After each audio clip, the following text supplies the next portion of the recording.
con la charla sobre salud mental en el personal de salud. En primer lugar, un agradecimiento muy especial a todos los participantes que se están conectando en este momento a nivel nacional en, en la plataforma de la Federación Médica. Como todos ustedes saben, la Federación Médica tiene una parte que es salud pública, que es un comité de salud pública, que fundamentalmente tiene que ver la parte de lo que es la parte académica, que muchas veces lo dejamos un poco de lado cuando vemos solamente la parte gremial. En estos momentos estamos viviendo un momento crítico, hemos iniciado el día de hoy una huelga nacional, pero eso no hace de que pues nos olvidemos de la parte académica y estemos presentes en muchas de las charlas que vamos a dar. En esta oportunidad quiero agradecer a la doctora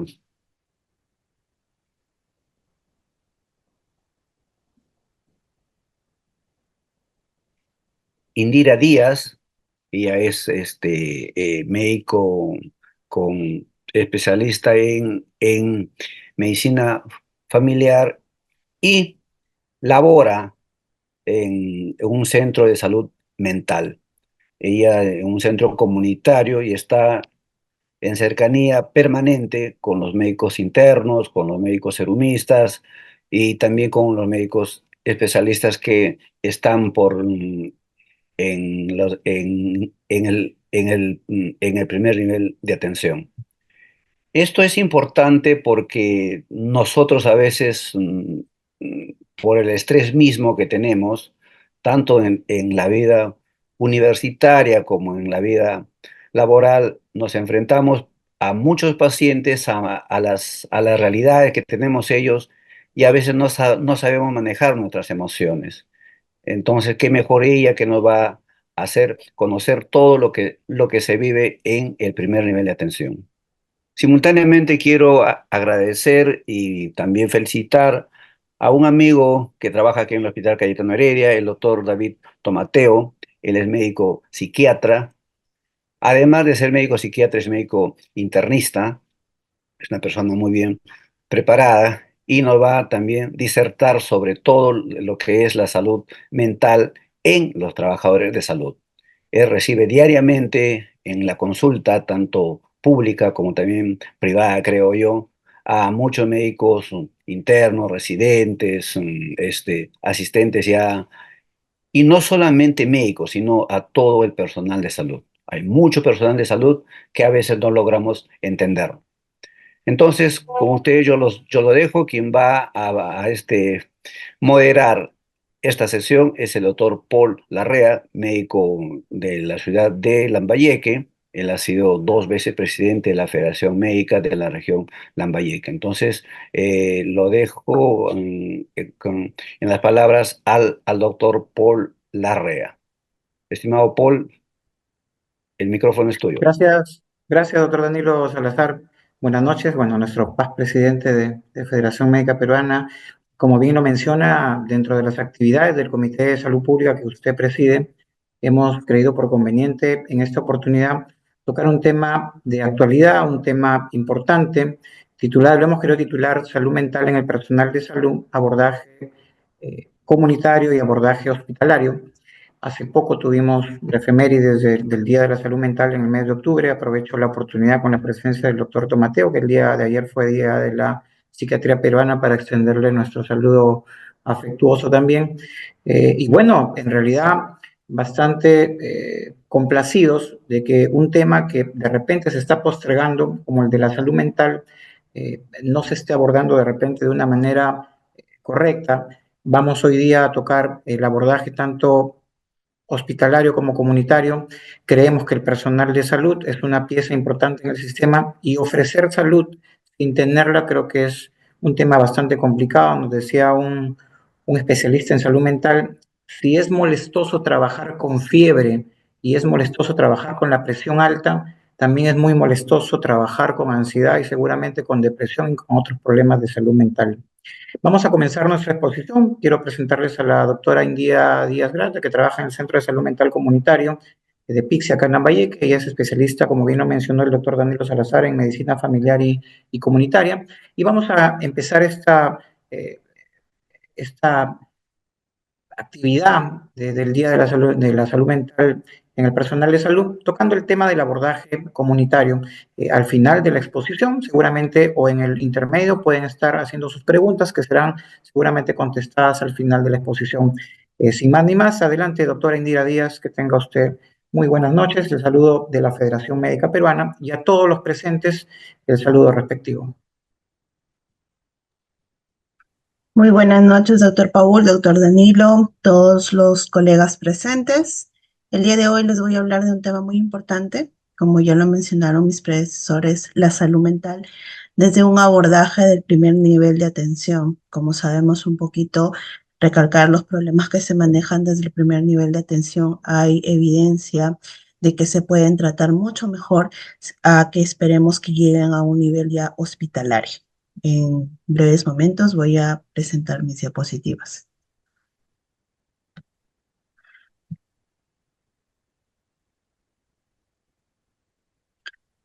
¿Pueden observar mi pantalla, por favor? ¿Me Correcto. confirman? ¿Sí? Ok. Bien, entonces voy a empezar hablando con un poquito de lo que es la estadística, ¿sí? Las estadísticas a nivel mundial, el del Workforce Institute en el 2023 nos hablaba que 6 de cada 10 trabajadores de la salud afirman que el trabajo es el factor más influyente en su salud mental. En The Lancet, que como sabemos es una revista muy importante, nos hablaba en un estudio del año 2022 que las patologías de la salud mental son la segunda causa de ausentismo laboral y de pérdida económica a nivel mundial. Por su parte, la Agencia Europea de Salud nos hablaba en el 2021 que el 76% de los trabajadores de la salud tiene actualmente un problema de salud mental. Sigma en el año 2020 nos habla que las intervenciones oportunas en salud mental de los trabajadores de la salud reducen un 78% el ausentismo laboral, hasta un 21% la rotación del personal y un 63% los accidentes laborales. Entonces, las estadísticas nos respaldan que abordar la salud mental de los trabajadores es beneficio para todos. Entonces, ¿por qué es importante el bienestar mental de los profesionales de la salud? Se sabe que una mala salud mental puede afectar a la atención que ofrece el personal de salud hacia los pacientes. Al menos 1 de 5 profesionales de la salud han notificado síntomas de depresión, de ansiedad y casi 4 de cada 10 dificultades para dormir o conciliar el sueño. A menudo los profesionales de la salud pues siguen trabajando aun cuando no se encuentra bien. Esto es un fenómeno que se conoce como presentismo laboral, ya que tienen un sentimiento de deber hacia sus pacientes. Los problemas de la salud mental entre los profesionales de la salud pueden incluir pues depresión, ansiedad, insomnio, el muy conocido síndrome de burnout o también denominado síndrome de estar quemado, trastorno de estrés postraumático, abuso de sustancias e ideas de suicidio. Ahora, siempre nos preguntamos, ¿por qué los profesionales de la salud tienden a afectar quizás un poco más la salud mental? Cuando decimos que la pandemia aumentó los problemas de la salud, esto se dio en la población en general, pero quizás hizo visible los problemas de salud mental que no se venían manejando, que se venían arrastrando. Existen algunas características en los profesionales de la salud mental que estas particularidades nos hacen un poco más sensibles a padecer trastornos de salud mental. Por ejemplo, características propias como una alta dosis de autoexigencia, de perfeccionismo en nuestro trabajo, porque sabemos que trabajamos con vidas humanas. La formación académica también que llevamos en las universidades, en los institutos, que son procesos de formación exigente que muchas veces demandan tiempo, calidad de sueño, tiempo también que a veces dejamos de compartir con la familia.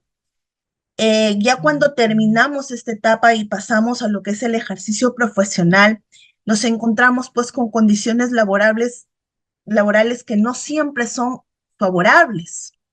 No existen plazas suficientes para un médico recién egresado, no existen plazas suficientes para poder hacer una especialidad. Igual pasa en las otras profesiones de la salud.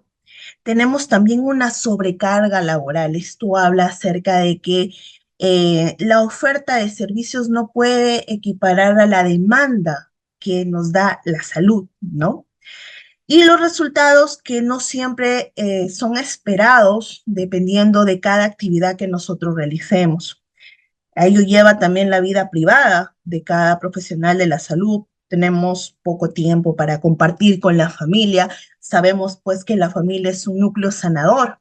Tenemos poco tiempo debido a nuestras arduas horas laborales, los problemas económicos por los cuales atraviesa nuestro país, los problemas sociales. Todo esto, sumado a el fenómeno que fue la pandemia, creo yo que desencadenó la tormenta perfecta para ver ahora los problemas de salud mental que están atravesando los profesionales en la salud mental. Y esta es una realidad post-pandemia muy palpable. Existen estudios realizados aquí en el Perú de los factores, por ejemplo, asociados al desarrollo de estrés, de ansiedad, de síndrome postraumático en la pandemia y en el periodo post-pandemia, ¿no?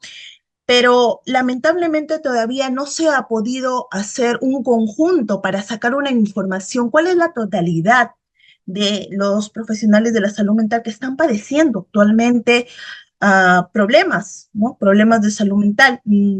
Nuestro hermano Brasil ya tiene estos datos, Chile de igual manera. Esperamos que pronto podamos tener esta información porque siempre decimos no podemos atacar lo que no conocemos. Entonces es muy importante poder tener estos datos.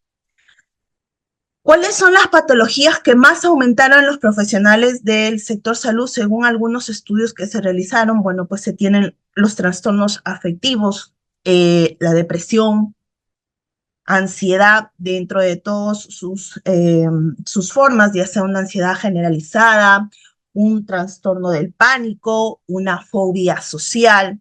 Se ha visto también incrementada lo que es el trastorno por uso de sustancias y lo que yo llamo pues un problema no resuelto, un comportamiento suicida, unas ideas suicidas, no es algo más que un problema de salud mental no resuelto, que muchas veces no se quiere tratar o no se quiere ver.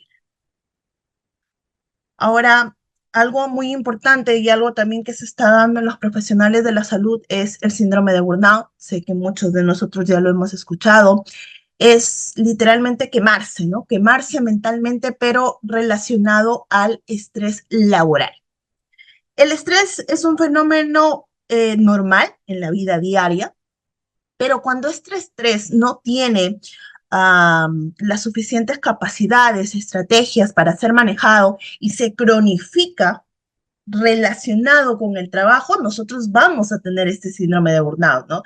Se va a caracterizar por síntomas físicos, emocionales, mentales, que van a incluir lo que es el agotamiento emocional, la despersonalización, sentimientos negativos y pues la disminución del rendimiento laboral. Esto relacionado a lo que es sobrecarga laboral, falta de recursos, falta de apoyo, conflictos interpersonales. Aquí hablamos muchísimo de lo que es el ambiente laboral, el clima laboral, porque es tan importante tener un clima laboral saludable en nuestros establecimientos, en nuestros hospitales, porque eso también se ha visto que es un factor de protección eh, para este síndrome, ¿no? Y el sentido de falta de control sobre el trabajo. ¿Cuáles van a ser las consecuencias de tener una mala salud mental?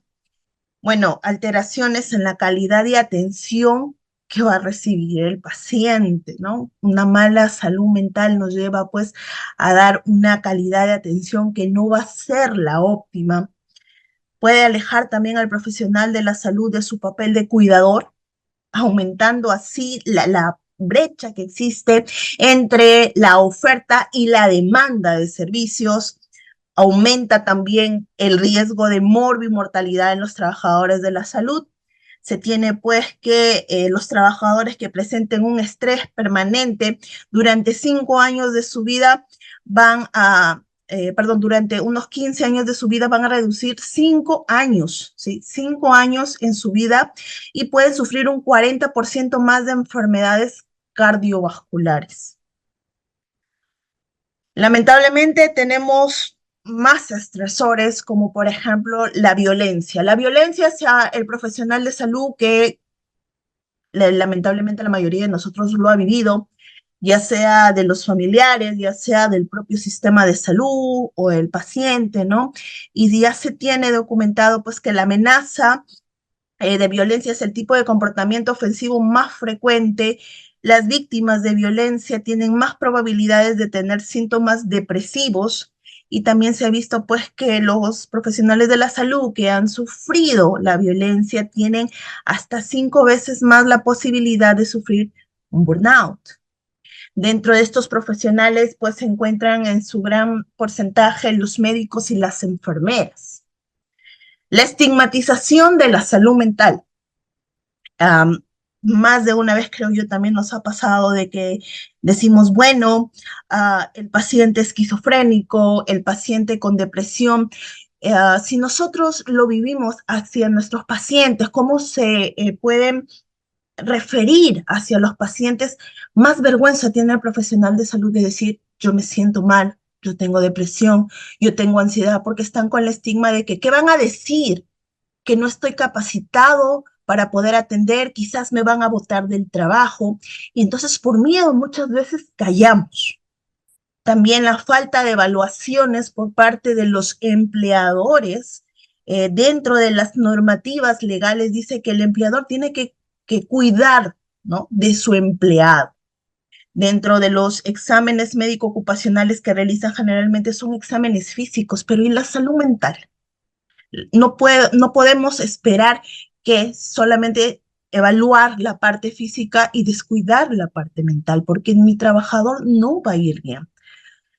Bueno, también estamos dentro, pues, de lo que son los accesos a la salud mental, ¿no? Por cada 100.000 habitantes tenemos 3 psiquiatras y solo 10 psicólogos. Ahora, desde el primer nivel de atención, ¿qué es lo que podemos hacer? ¿Cómo podemos abordar este problema de salud mental? Lo principal, lo primero, es poder hacer un diagnóstico oportuno, pero este diagnóstico tiene que ser por profesionales de la salud capacitados. Nosotros con los centros de salud mental comunitario, que es quizás desde el 2015 que aparecen los centros de salud mental comunitarios, intentamos disminuir esta brecha que existe entre la oferta y la demanda. Muchos de nuestros pacientes son profesionales de la salud, sino que lamentablemente tienen vergüenza de decirlo o se sienten estigmatizados. Intentamos, pues, enseñar a todos los trabajadores de la salud mental sobre la importancia de hablar. Luego de un diagnóstico oportuno, tenemos que estructurar un plan de atención de salud mental que sea específico para lo que necesita mi paciente. No generalizar estos planes de atención, sino hacerlo individualizado. Como vuelvo a repetir, enseñar a todos los trabajadores acerca de la importancia de hablar de la salud mental, tener canales de comunicación continua, ya sea con mi empleador, con mi equipo de trabajo, Nuevamente recalcar, el clima laboral puede ser un espacio sanador, un espacio de apoyo. Es importante que rompamos este estigma, no solamente por parte de nuestros pacientes, sino también por parte de nosotros mismos, que nosotros mismos podemos necesitar la atención en salud mental y un monitoreo permanente. ¿No? Esos son los pasos desde el primer nivel de atención que podemos manejar. Les presento un poquito lo que son los centros de salud mental comunitarios para aquellos que no lo conocen. Somos centros que trabajan con patologías de salud mental de moderado a severo. Tenemos pues un modelo de atención basado en la participación comunitaria, en el modelo comunitario, en donde integramos, ¿no?, cada necesidad de nuestro paciente formando un plan individual de trabajo para que nuestro usuario tenga una recuperación y una reinserción hacia la sociedad. ¿Cómo cuido mi salud mental si yo soy trabajador de salud? Importante conocer esto, ¿no? Lo primero es tener conciencia y aceptar.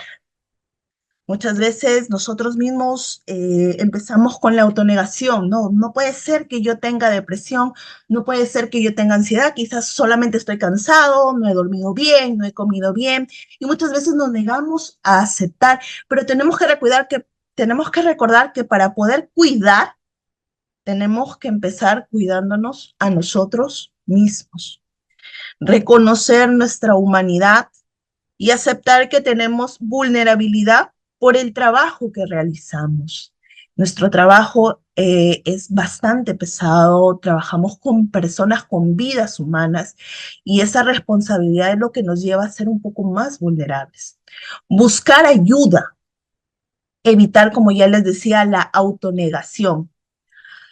Es muy importante y a veces es un poco repetitivo. Decimos, sí, nos hablan acerca de los estilos de vida saludable, pero sí, todo parte de cosas tan básicas como estilos de vida saludables, una buena alimentación, una buena calidad de sueño. Yo creo que todos los que hemos empezado una carrera universitaria en el sector salud, lo primero que sabemos en primer ciclo es no vas a volver a dormir 8 horas y te quedas con ese chip de que es normal y saludable no dormir tus 8 horas cuando sabemos que ahí empieza el quiebre, ¿no?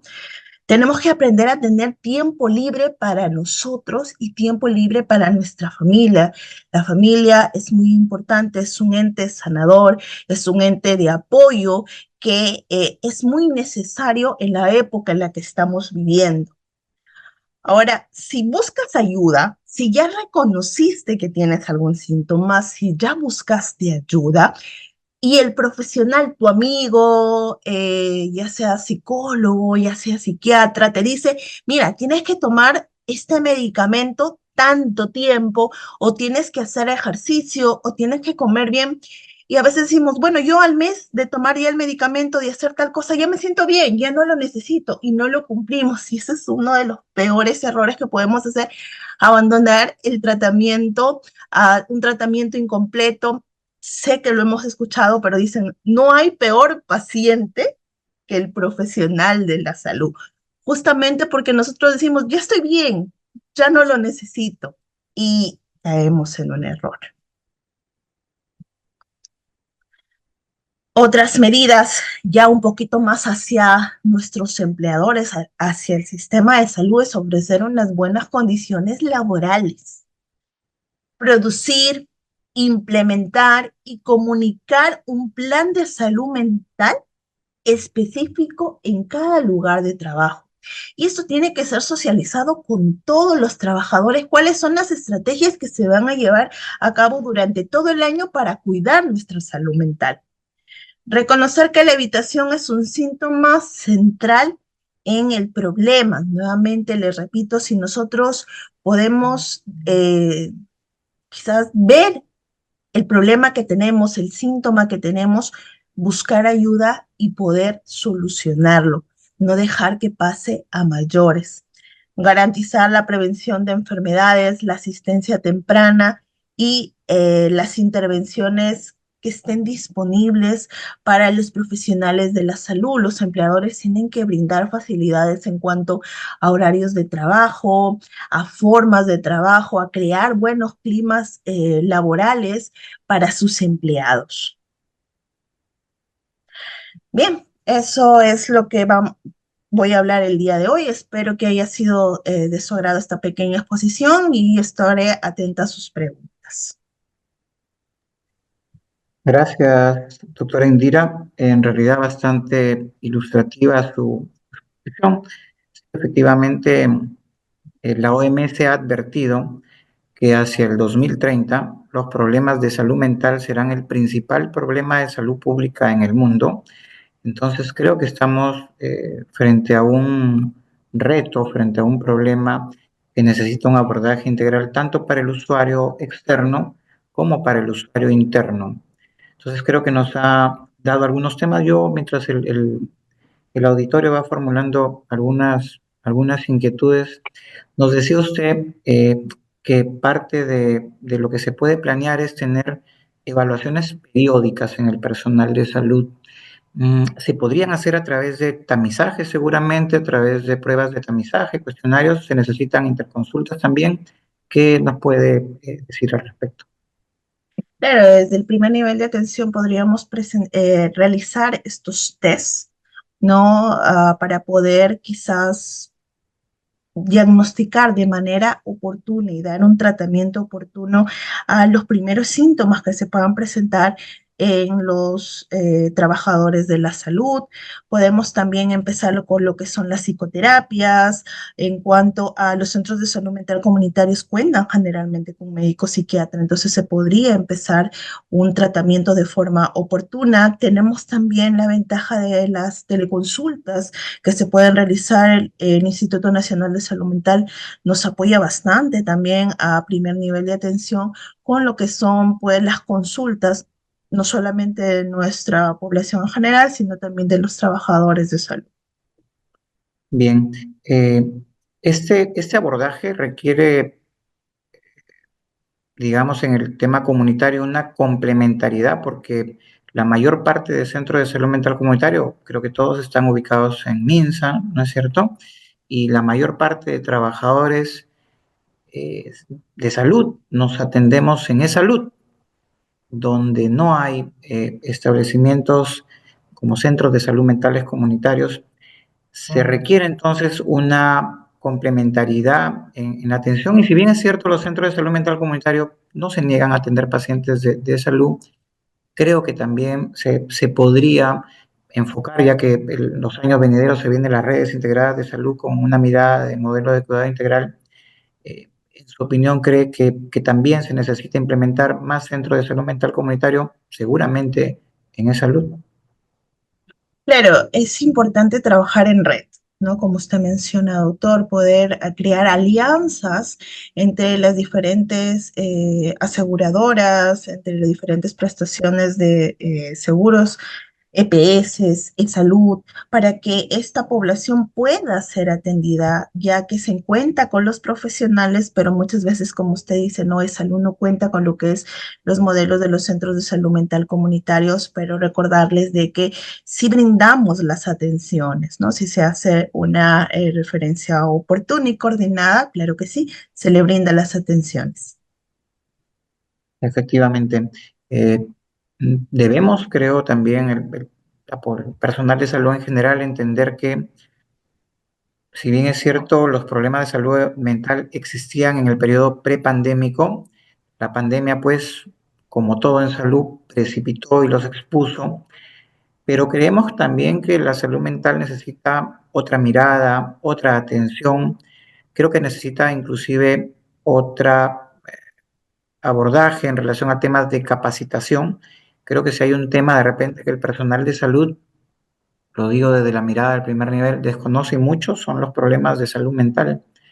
Entonces, creo que por ahí también se tienen que hacer propuestas a nivel de las mesas de diálogo para que estos temas sean un poco más cotidianos y el personal de salud pueda reconocer problemas tanto en el usuario externo y, por qué no, en el usuario interno. Creo que una capacitación con mayor énfasis en temas de salud mental sería también muy importante. Sí, claro que sí, doctor. Las capacitaciones permanentes tienen que enfocarse no solamente pues en los temas de salud física, sino también en los temas de salud mental. Tenemos que partir por conocer cómo poder diagnosticar, cómo poder conocer síntomas tempranos para poder intervenirlos y, como mencionaba, dar un diagnóstico oportuno y un tratamiento también oportuno. Bien, nos decía acá el doctor Elber Leguía que nos hace una pregunta en el chat. El impacto de los determinantes sociales en la salud mental. Claro, sumado pues a la carga laboral, a la carga de estrés que tenemos en nuestro trabajo, los determinantes sociales que estamos viviendo actualmente, eh, digamos que agudizan el cuadro de enfermedades de salud mental, la inseguridad, ¿no? Lo que vemos actualmente en la televisión, en las redes sociales, también influye mucho en nuestra salud mental. Hemos tenido casos, pues, de fenómenos quizás un poco muy duros de escuchar. Hemos tenido un caso reciente, pues, de un feminicidio y es algo, una realidad muy palpable que quizás esperemos no demoremos tanto en empezar a trabajar, que es la salud mental. Es cierto lo que menciona la doctora Indira, y bueno, para recordarles que el día lunes 25 se celebra el Día de la No Violencia contra la Mujer también. Lamentablemente estamos rodeados de un medio ambiente cargado de violencia y creo que seguramente estos temas tienen que ser abordados con mayor determinación por parte de los encargados de la salud pública. Misión de la Federación Médica Peruana es no solamente abordar el tema de derechos laborales, sino también interesarse en temas de salud pública. Precisamente es el motivo de esta reunión, sumado a que, lamentablemente, en Lambayeque, un personal de salud, un estudiante interno del último año de medicina, se suicidó hace unas pocas semanas y algo semejante ocurrió en Lima con un médico residente. Entonces, ya creo que son señales, ya creo que son noticias. Como bien dicen, cuando el río suena es porque piedras trae. Creemos que esto no debe seguir avanzando y creo que tenemos que abordarlo de alguna manera. Eh, algo que mencionaba usted es el tema del poco conocimiento que tenemos de los centros de salud mental comunitario, que generalmente abordan patología moderada y severa. La leve todavía se sigue atendiendo en los establecimientos de salud del primer nivel a cargo del profesional de la salud de psicología, y que los centros de salud mental comunitario cuentan con un equipo multidisciplinario que incluye médico psiquiatra, médico especialista en medicina familiar y comunitaria, además de personal de otros grupos profesionales como tecnólogos médicos, enfermeras, técnicos de enfermería, asistencia social y otros que configuran el abordaje de manera no multidisciplinaria como ese, sino interdisciplinaria, ¿no? En la cual todo el personal de salud tiene que interrelacionar para lograr un proceso efectivo en la mejora de la salud mental.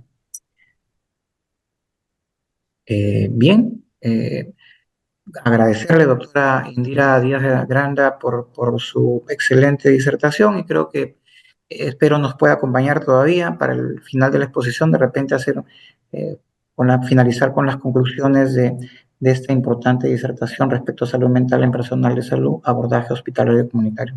Muchas gracias, doctora Indira Díaz. Gracias a ustedes, doctor. Bien, buenas noches con todos. Debo presentar ahora, creo que ya lo tenemos en sala.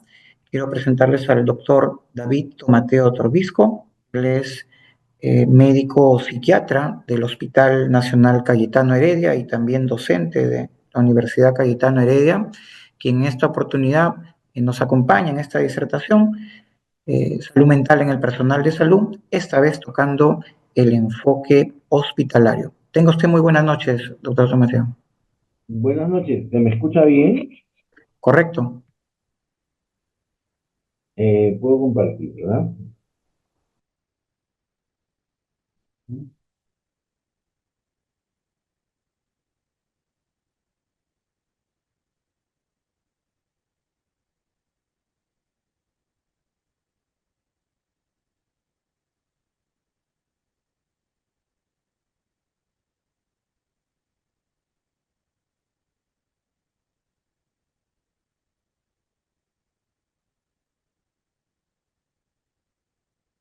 Perfecto, muchas gracias por la invitación. De acuerdo con la doctora Indira que me precedió, muy buena presentación.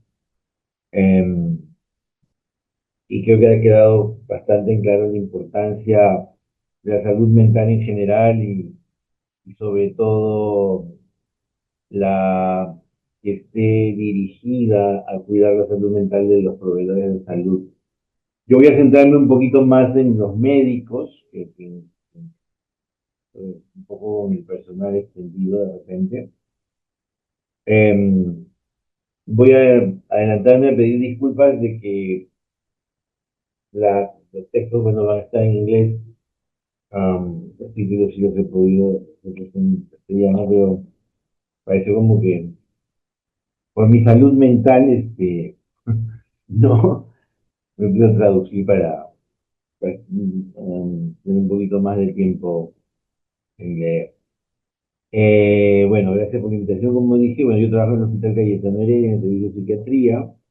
Ya hace bastantes años que no paso a visitar a un internista, pero hacemos un poco más de psiquiatría de enlace, ¿no? Una visión un poco más completa y de los países. Un poco de generalidades, con algunas estadísticas que creo que está bastante claro en general la importancia de la salud mental global y en particular en personal de salud y más todavía en los médicos. Pero para presentar algunas cosas, ¿no?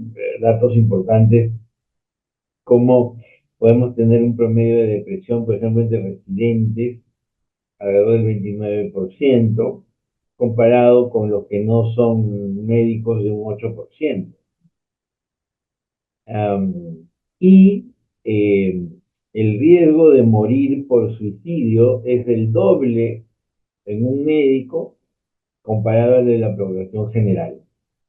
Y vamos a ver más adelante inclusive que es la profesión que más se suicida, habiendo probablemente, y esto también desde qué punto de vista lo veamos, profesiones que pudieran tener un poco más de exposición a situaciones extremas, ¿no? Pero la profesión médica, las personas que ejercen la medicina, los médicos, son los que más se suicidan, hasta 2, incluso algunas series 2.5 veces más que la población general. Para el 2020, y cuando sucedió lo del COVID, de hecho, estos porcentajes se disparan en cuanto a diagnósticos general de problemas de salud mental. Casi el 90% de los médicos refería un estrés marcado, un estrés sintomático, um, y un 45% de también de estas personas que reportaban un estrés importante, y esto también lo mencionó la doctora Indira, no se sentían cómodos o no se sentían bien de buscar tratamiento, ¿no? Por diferentes factores que podemos conversar también. Pero los propios médicos no buscaban ayuda. Bueno, se ha comido un poquito arriba el... Pero bueno, dice, los médicos tienen mayor riesgo de suicidio comparado a otra profesión, mayor que al de los militares, mayor que al de un soldado que fue a Afganistán, que fue a Irak, que fue a Kuwait, que ha estado en las guerras del Medio Oriente, probablemente de repente los que están ahorita en las guerras en Ucrania, Rusia y Irán. A pesar de haber estado en guerra, su riesgo de suicidio es menor a los médicos. Más o menos, datos estos son de americanos o ¿sí? Principalmente de Estados Unidos. De 28 a 40 personas por 100.000, o sea, médicos por 100.000, se suicidan, ¿no? Y también lo otro importante es que si lo comparamos con la población general, un porcentaje importante y hasta un poco mayor de los médicos que se suicidan, comparados con la población general, no buscaron ayuda o tuvieron un tratamiento que no fue adecuado, ¿no? Es decir, un tratamiento que puede ser autoadministrado, es decir, se automedicaron, o recibieron tratamiento que no directamente de un especialista psiquiatra, de repente de algún o compañero médico, eh, clínico tal vez, no digo que no lo pueda hacer, pero en los casos severos sí requiere en general cualquier paciente con un problema mental mayor la atención de un especialista. Y bueno, lo peor es que algunos no recibieron ningún tipo de tratamiento. Comparado con la población general, que es de más o menos 12 por 100.000, la tasa de suicidio de los médicos es de 28 hasta 40 por 100.000.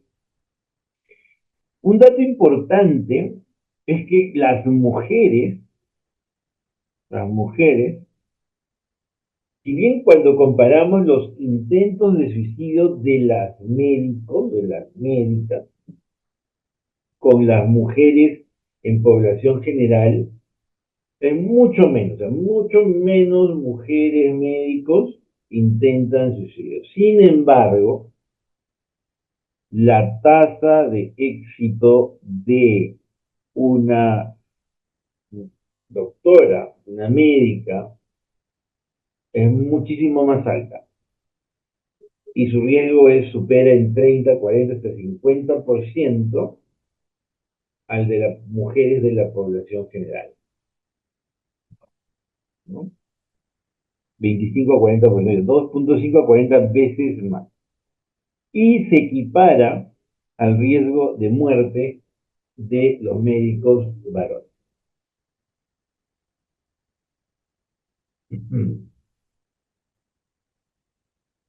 Bueno,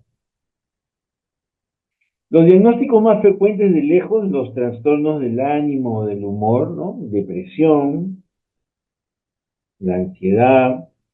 Dentro de este grupo, algo importante también es que, además de que los colegas en general tienen una resistencia a buscar atención, se puede sumar el hecho de que, al igual que en la población general, hayan casos de depresiones complejas, ¿no? Estoy hablando principalmente de que sean depresiones en el contexto de un diagnóstico de trastorno bipolar, es decir, una depresión bipolar, que tiene de por sí un peor pronóstico, más todavía si no está tratada. Adicionalmente, existe una alta prevalencia de adicciones al alcohol y a sustancias, sobre todo sustancias que se pueden acceder con facilidad a través de hacer una receta o porque las tienen en el hospital, porque está en la vitrina, porque está en la médica. Creo que, no sé, alguno de nosotros de repente ha tenido alguna penosa situación de atender a colegas con problemas que cada vez creo eh, se van a ir aumentando, de adicciones a opioides, ¿no? Hasta ahora en el Perú, felizmente todavía en la población general no es un problema grande, pero si nos focalizamos en grupos ocupacionales, médicos, veterinarios, enfermeros, enfermeras, hay una prevalencia que está aumentando, ¿no? Particularmente fentanilo, penicilina, opioides orales, y bueno, y el alcohol. Em, Más o menos, si hacemos un corte transversal, los médicos americanos en este caso, 12% de los hombres y hasta 20% de las mujeres van a cumplir con los criterios completos de una depresión mayor, ¿no? Los residentes podrían llegar hasta un 30% de una depresión mayor y todavía un porcentaje adicional pueden tener síntomas depresivos aislados u ondulantes. Como mencionó la doctora, el estigma dentro de los médicos es el principal problema y en un médico es aún mayor, porque no solo está el estigma hacia el paciente, que es el paciente que tiene que ir al psiquiatra, ¿no? Y que, y que lo voy a decir un poco porque lo vivimos en carne propia, felizmente no tanto ahora como hace un tiempo, que pueden inclusive los pacientes por ese estigma no ser bien evaluados desde el punto de vista médico, y solo por tener un diagnóstico de esquizofrenia, de bipolaridad, de esquizoafectivo, un problema psiquiátrico orgánico, etcétera, inmediatamente son enviados al psiquiatra sin haber atendido bien la parte física clínica. Entonces, peor, yo pienso así, van a resistirse a buscar la atención de un psiquiatra. Eh, Sobre todo también porque a veces, y esto creo que inclusive más allá de una broma, y creo que no, a veces no se percibe tanto como una broma, ¿no? Eh, Pensar que los psiquiatras no son médicos o mm, son la parte etérea de la medicina, la parte filosófica de la medicina, la parte humanista de la medicina. Cuando ahora la psiquiatría, desde mi punto de vista, y a mí me encanta la neurología, de hecho era mi otra opción, y hasta ahora, si hubieran las condiciones, creo que me gustaría ser neurólogo también. Pero, inclusive yo diría que la parte de las neurociencias, la parte de las ciencias básicas, la neurofisiología, la neurofarmacología, la biología molecular, en lo que es la psiquiatría, la salud mental, está, me parece más avanzada de lo que vendría a ser la investigación de los problemas neurológicos. Mucha ciencia, y esto traducido también a la parte clínica, pero aún así todavía se ve a la psiquiatría como al costado, entonces con más razón. No hay esa intención porque, ¿no? Implica que ya estoy muy mal, ¿no? Entonces eso me puede descalificar. Por ejemplo, un 50% de mujeres que habían cumplido criterios para problemas de salud mental se resistían a buscar ayuda por este temor del estigma, ¿no? Ya de ser señaladas como que tienen un problema y que por lo tanto, bueno, no perder un poco de repente la, la confianza de los colegas, de los pacientes, o de repente el señalamiento, ¿no? El envenenamiento y el ahorcamiento son las medidas más, o los métodos más usados cuando un médico herbicida, mencionar en un caso reciente aquí en Lima, un ahorcamiento. Los médicos, de hecho, tienen más riesgo, sobre todo en el tema de envenenamiento, no solo por el acceso a las sustancias, sino porque sabemos qué usar, ¿no? Sabemos qué cosa nos va a matar, ¿no? O sea, no probablemente vamos a ser como algún paciente que no sabe de repente pues, pensar que media botellita de vitamina B12 lo puede matar, ¿no? Sabemos qué vamos a usar. Y especialidades que tienen más riesgo, los psiquiatras, los anestesiólogos, los cirujanos, los emergentistas, ¿no?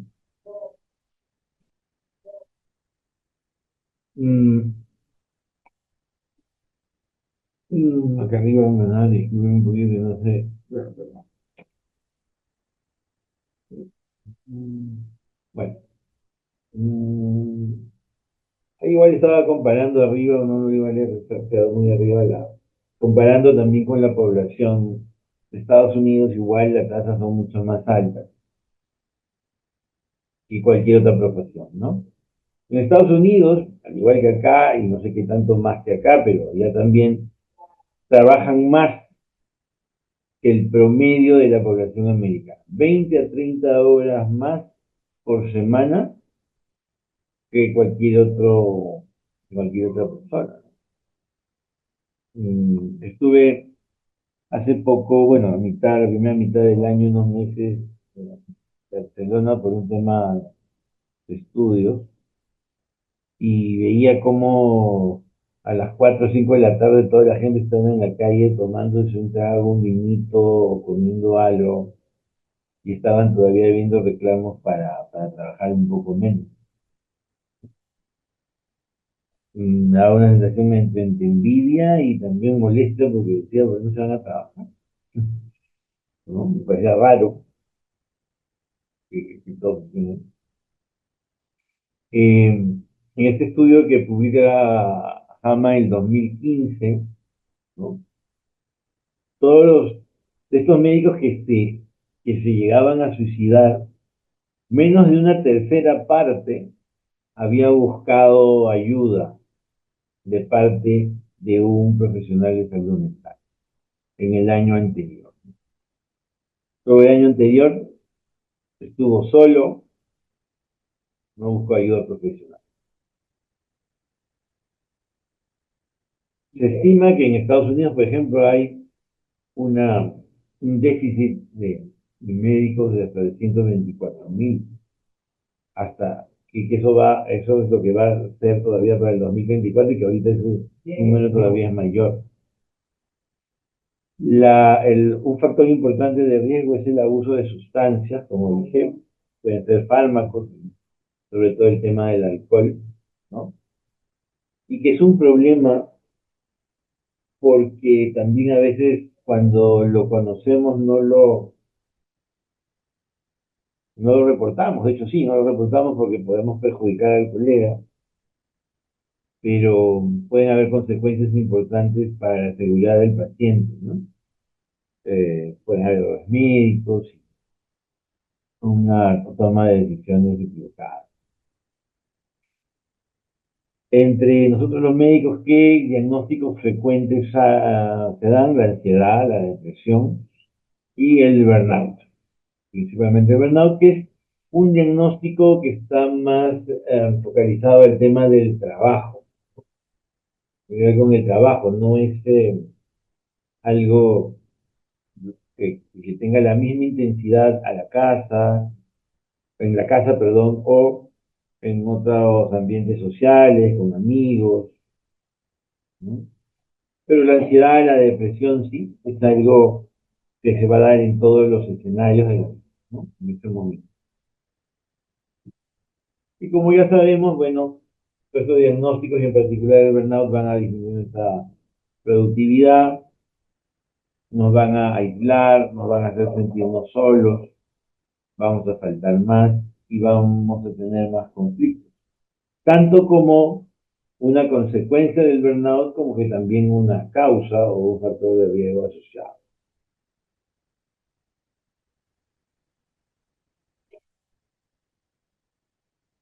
Eh, la tasa de suicidio entre médicos, ya dijimos que es una de las más altas de todas las profesiones. Las mujeres, respecto a la población general, 130% más, ¿no? Y los hombres 40% más de la población general. Ya hemos visto entre 25 y 40 por 100.000 individuos, que es el doble de la población general.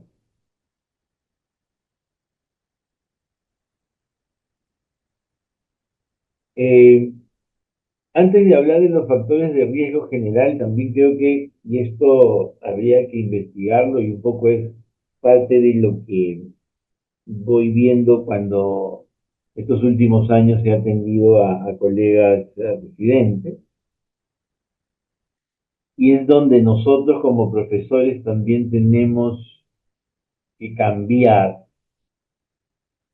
Por ejemplo, es que estos chicos que han entrado ahora, estos colegas residentes actuales, son los residentes, no solo son los millennials o los residentes, los médicos del nuevo siglo, son los médicos residentes de la pandemia, ¿no? Son chicos que han hecho sus clases virtuales desde su casa, que han hecho internado en centros de salud, prácticamente todo el internado, donde muchos de ellos básicamente se han sentido solos. Algunos habían podido ver, algunos veían un poco y se iban. Muchos de ellos han estado en clínicas donde también, ¿no? Lo que generalmente reportan es que si les dejaban ver o hacer algo bien, y si no, andate ya, andate a la cafetería de la clínica, al Starbucks del frente y te quedas en un rato. Su exposición a la exigencia académica, su exposición a la exigencia de la institución, del paciente, del profesor, prácticamente ha sido cero. Y vienen ahora a empezar una residencia con guardias, con exigencias, las exigencias propias del sistema también. O sea, por lo tanto es un cambio brutal, ¿no? Un cambio brutal. Eh, y nosotros seguimos pensando que hay que presionarlos, que hay que exigir, que cómo es posible, ¿no? ¿Cómo es posible que esté pensando en que tiene que irse temprano? ¿O cómo es posible que piense que tiene que dormir, o que tiene un poco más, o que tiene que comer? Realmente porque así nos también nos formaron, ¿no? Y eso, yo me hago una autocrítica y digo, porque yo, al menos digo, en mi cabeza tengo ahí la lucha, el conflicto, ¿no? Del diablito y el angelito, ¿no? Digo, pero ¿por qué? O sea, si yo pude, ¿no? Si, o no, mi generación pudo, ¿no? No nos quejamos, ¿no? Claro, de repente, en un momento, tenía intención, ¿no? Pero realmente creo que no hay intención, te exigieron, castigaron, y ahora como que, pero, ¿por qué no puede, no? Ahí vemos es uno de los factores que estoy mencionando, el individualismo, ¿no? Esa falta de apoyo entre ellos, la, esta tendencia del wellness, ¿no? Que es buena por supuesto, pero nosotros no la tuvimos. A nosotros probablemente nos dijeron, para ser buen médico no tienes que dormir, no tienes que comer, tú tienes que trabajar 48 horas seguidas y estar bien despierto y decidir bien y no equivocarte. Nos dijeron eso de siempre, lo creímos, ¿sí? Pero ahora la sociedad es otra cosa, ¿no? El wellness, ¿no? Tienes que dormir, tienes que salir con tus amigos. Oye, si no sales el viernes, el sábado a tomarte un traguito en un bar, a comerte algo rico, no tienes vida. Esa frase la he escuchado tantas veces de los chicos ahora. Tengo vida, tengo que vivir, ¿no? Y es cierto, se tiene que vivir. Yo no sé, creo que mi generación, de repente varios de nosotros, no lo pensamos, ¿no? Hemos dejado de vivir, ¿cierto? Pero ahora yo dice, tengo que vivir, no me puedo estar, tengo que vivir.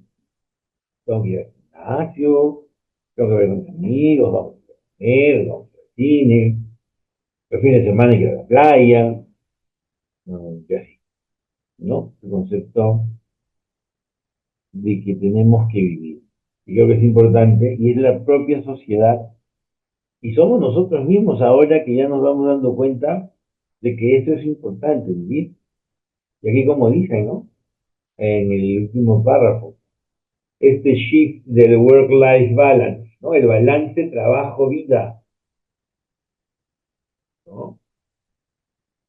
Cada vez va teniendo más valor ese balance. Pero además del balance, más valor esas otras cosas. No, ya no voy a estudiar, no voy a ser estudiante. O sea, necesito también descansar, dormir, subir. Fijarlo, bueno, ya pues. Entonces, ¿cómo hacemos con eso? Tenemos que nosotros cambiar. O sea, lamentablemente nosotros como profesores, como médicos, asistentes, mayores, también vamos a tener una influencia que puede ser positiva o negativa y de repente bastante influencia negativa que puede llevar inclusive a que uno de nuestros colegas residentes se enferme y que intente hacerse daño y morir, eventualmente matarse. Hay algunos testimonios publicados de colegas que no superan a veces la culpa, que se asumen la culpa por cómo trataron a los demás, a sus residentes.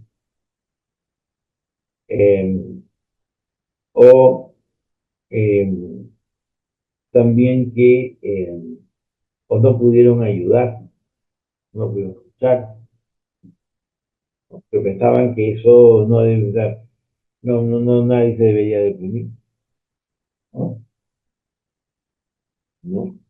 Antes me acuerdo que conversábamos y decíamos, oye, con los ratos libres me siento bien viniendo al hospital, ¿no? Pero saben mentir el hospital, creo, es el único sitio, pero no. Entonces es importantísimo. Nosotros, como médicos mayores, iba a decir médicos viejos, médicos mayores, profesores, tenemos que ser conscientes de que la sociedad ha cambiado. Am, cada vez está más enfocada en, en verdad, finalmente en la salud, ¿no? Y este concepto de vivir, no solo trabajar, no solo estudiar, vivir otras experiencias, viajar, es importante. Y tenemos que ver cómo en la residencia se le puede encontrar un tiempo a eso. Les contaba lo de Barcelona. Allá, por ejemplo, yo se lo conversaba ayer con unos amigos que nos estamos reuniendo también para ver problemas en general de salud pública.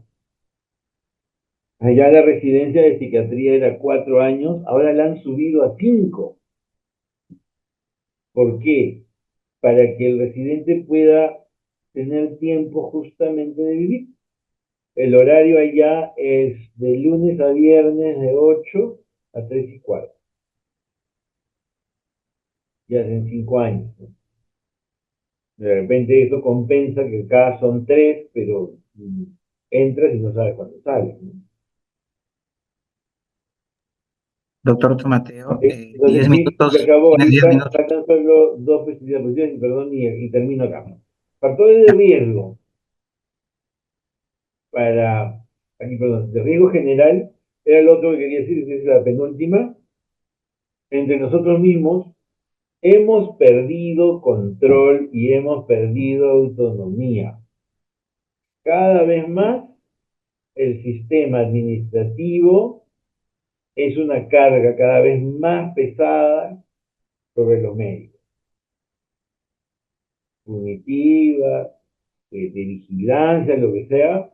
Cada vez más lo administrativo está encima de los médicos y eso no es solo aquí, sino en todo el mundo. Necesitamos estar cada vez más haciendo cosas fuera de nuestro trabajo, los sistemas electrónicos, ¿no? De repente para las personas mayores, ¿no? Y toda la presión que tiene eh, el sistema en sí sobre la salud. Antes era un factor protector esta sensación que nosotros teníamos de más control sobre nuestro trabajo, sobre nuestra productividad, ¿no? Pero ahora eso también es un factor de riesgo. Y para finalizar, más aún todavía en países de ingreso bajo, donde hay mucho más retos, ¿no?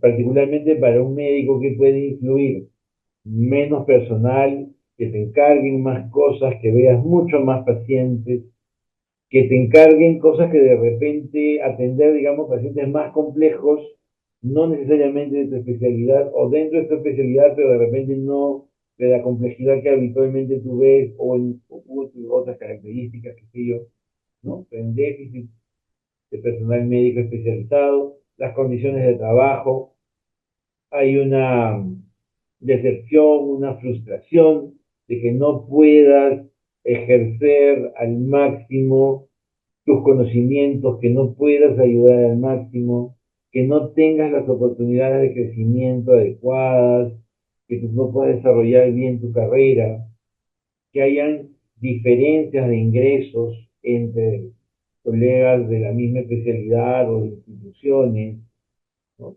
Van a influir de todas maneras, ¿no? Eh, y,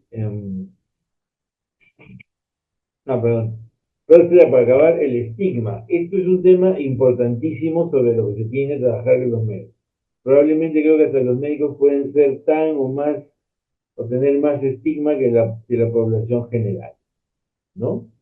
Ser atendido por un psiquiatra es aparecer como débil, ¿no? Incapaz de repente que nos van a descalificar, ¿no?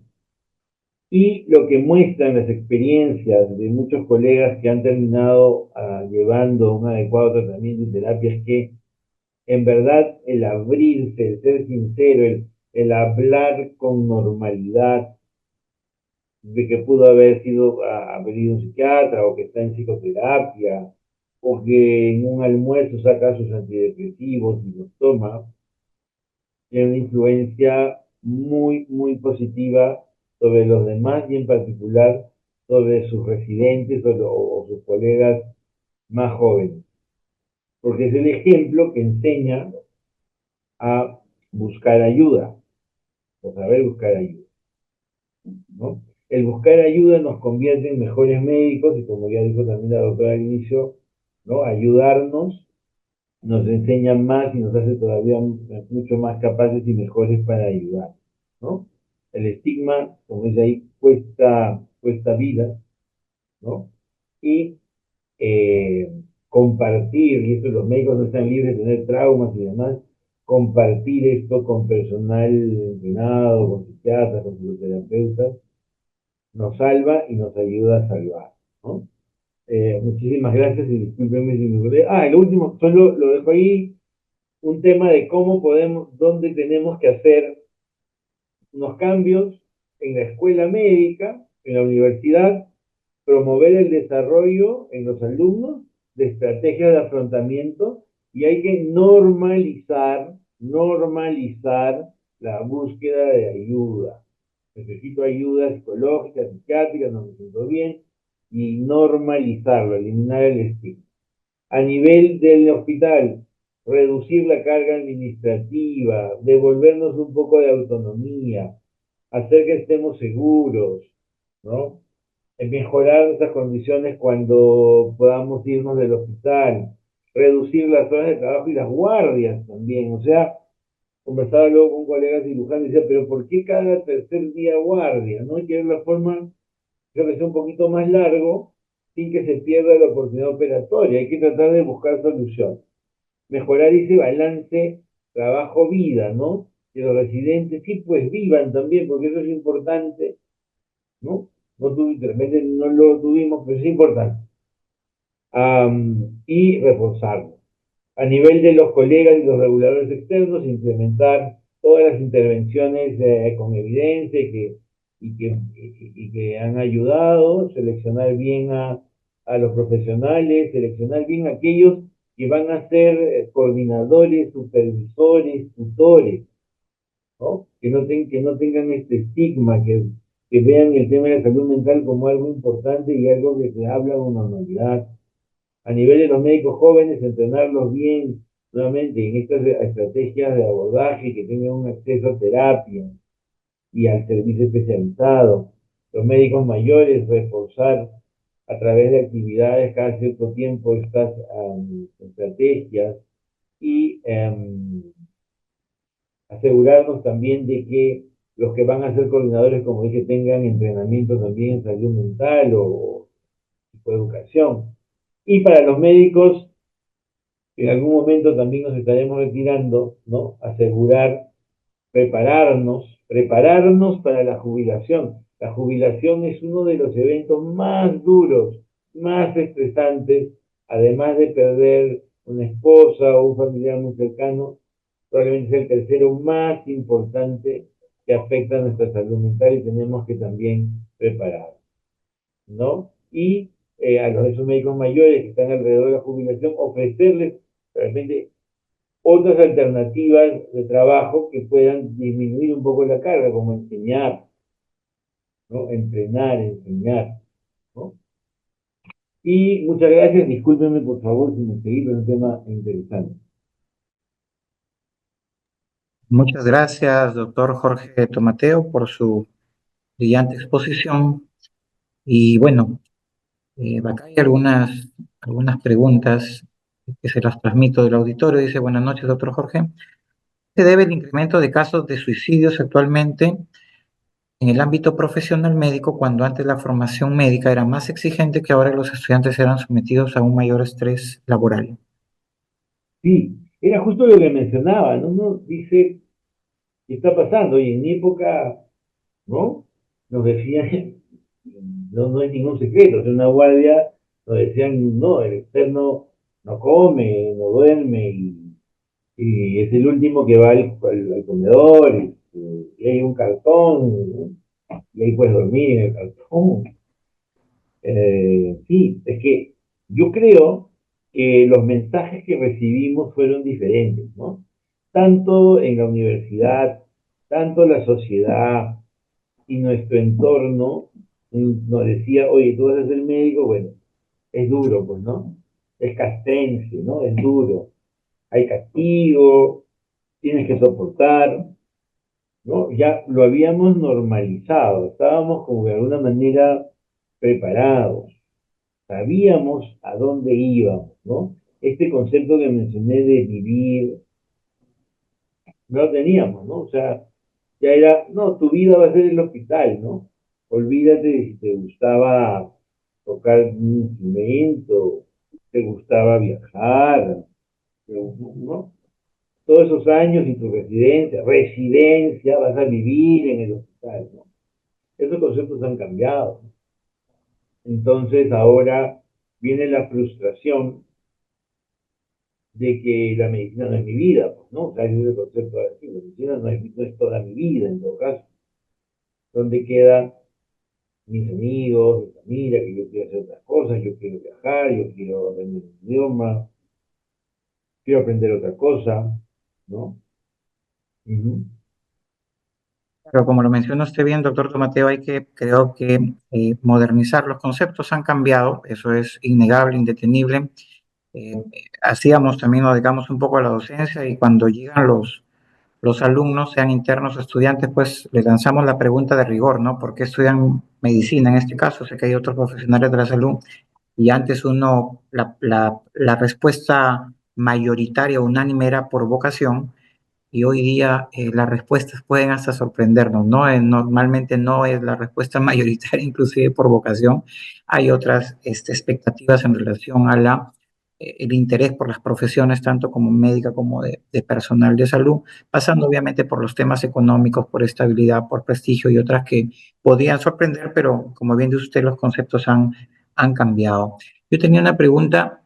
En relación al tema de si hay una correlación entre niveles de cortisol y suicidio, se ha estudiado, seguramente relacionado a temas de estrés, seguramente si hay dosajes, límites, umbrales que puedan orientar esta idea suicida.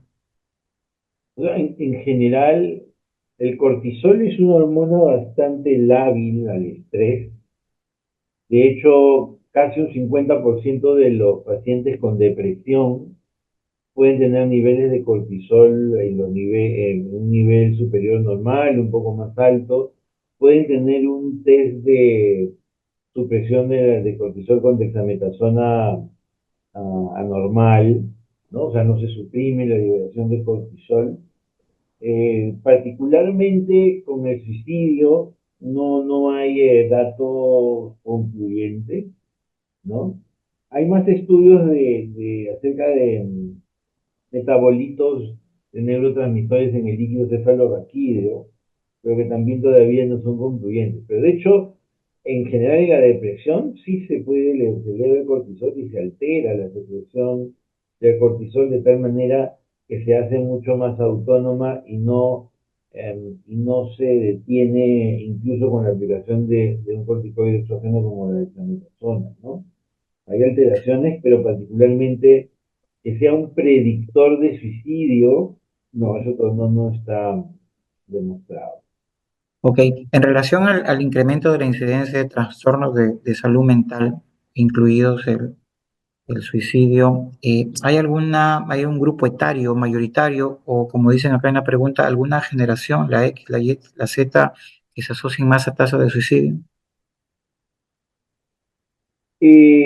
Dentro de los grupos de edad que más se suicidan son los jóvenes, adolescentes y adultos jóvenes y los adultos mayores.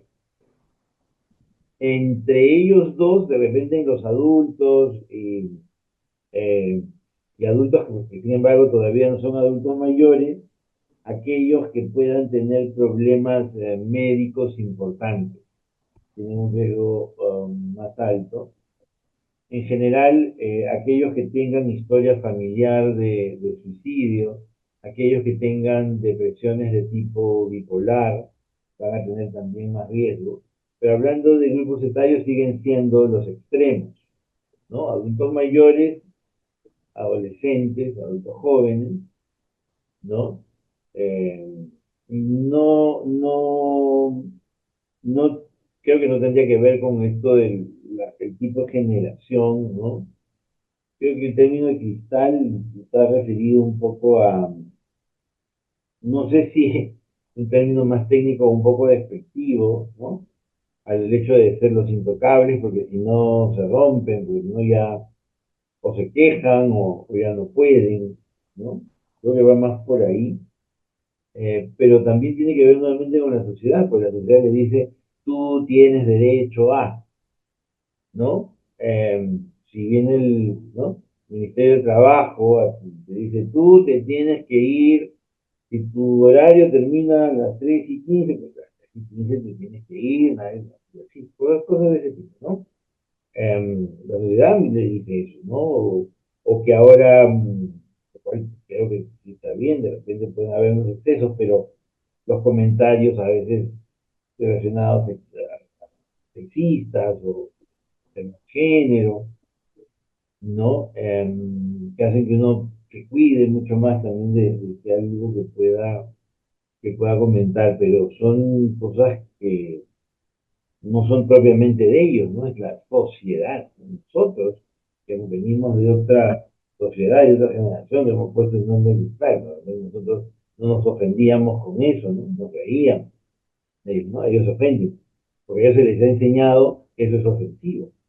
De repente a nosotros, ¿no?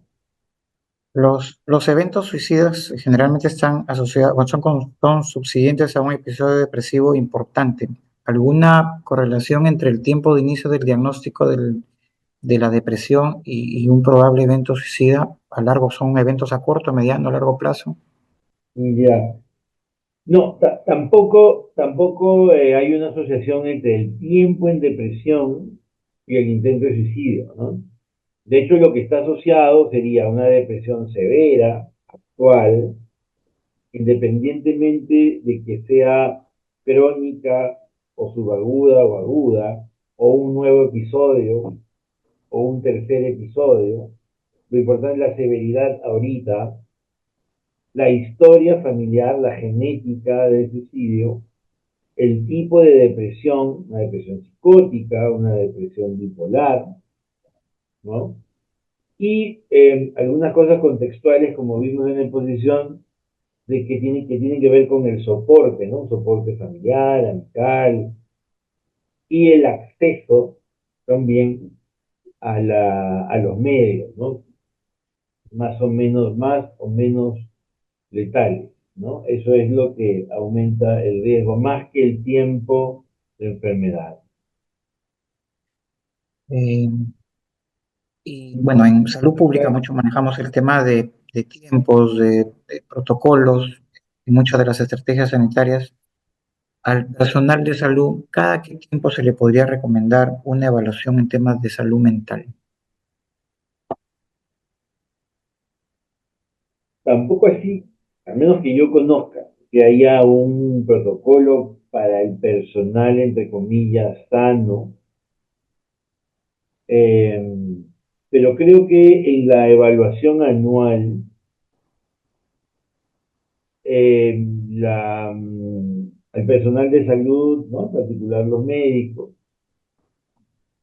deberíamos tener dentro de esa oferta de chequeo anual un profesional de la salud que podría ser un psicólogo o un psiquiatra. Particularmente, particularmente a pesar de que igual hay todavía estigma, creo que podría un médico en estas circunstancias ver un psiquiatra que no sea probablemente de su hospital, ¿no? Que un psicólogo, ¿no? Eh, pero en todo caso, cualquiera de los dos, creo que sería ahí la oportunidad que esté disponible.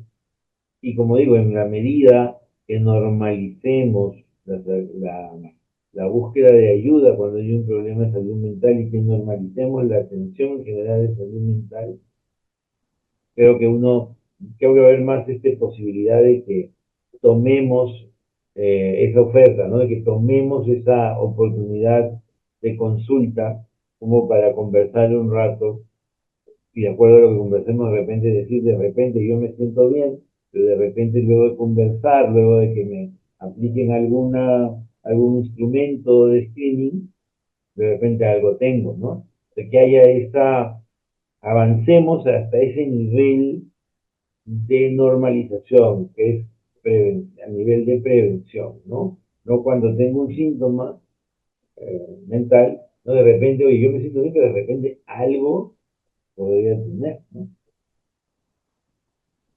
Y bien, la última pregunta que creo que la tocó en su exposición. ¿Considera usted que el consumo de sustancias neurotóxicas se encuentran relacionadas al incremento de suicidios? Eh, no, o sea, no hay ahorita estadísticas, al menos no tenemos acá sobre el consumo de sustancias neurotóxicas en médicos, pero de hecho en la población general el uso de sustancias sí aumenta el riesgo de suicidio, ¿no? Sobre todo cuando uno está bajo el efecto de esa sustancia, por varias cosas, porque podríamos entrar, si estamos deprimidos y tomamos algo que puede psicotizarnos temporalmente, probablemente tengamos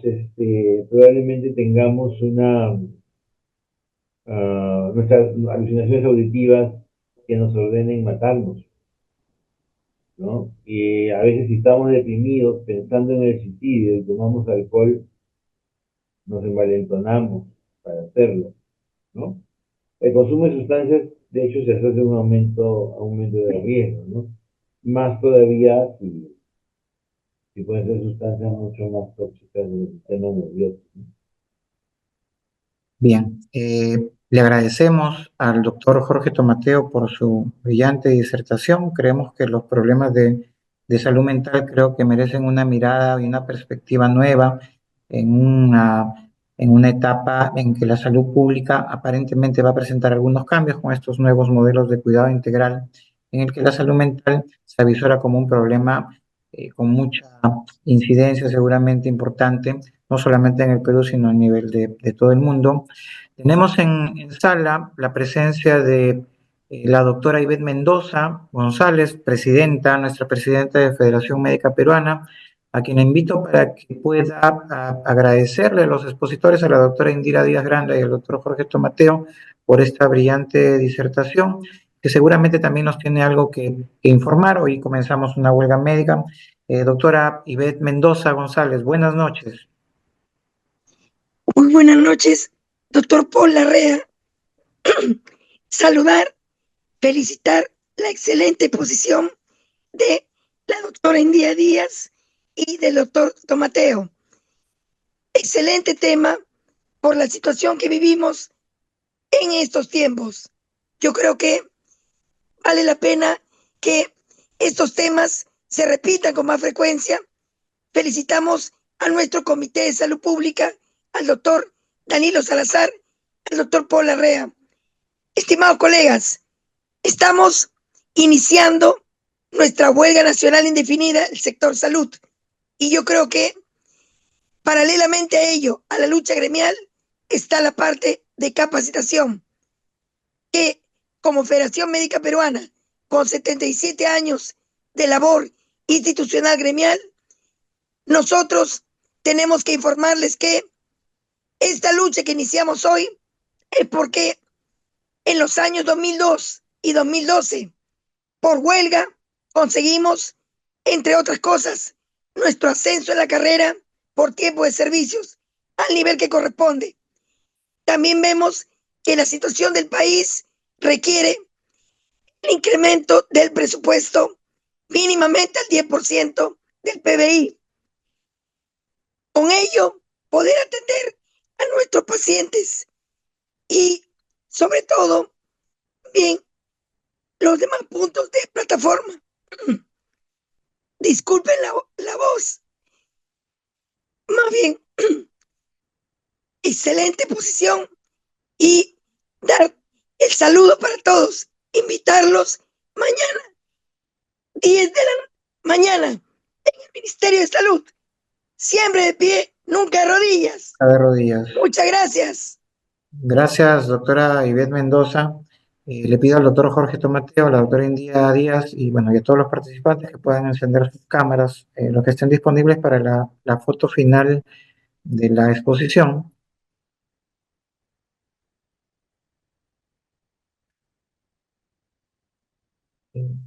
¿No? Muy amable. Creo que seguramente habrán quedado muchas preguntas. Agradecer nuevamente, doctora Indira Díaz, doctor Jorge Tomateo. Y un tema pendiente también que tenemos es la retroalimentación siempre entre el primer nivel de atención y los demás niveles de atención. Es una tarea pendiente no solamente en temas de salud mental, sino también en todas las estrategias sanitarias que vemos alrededor de la salud pública.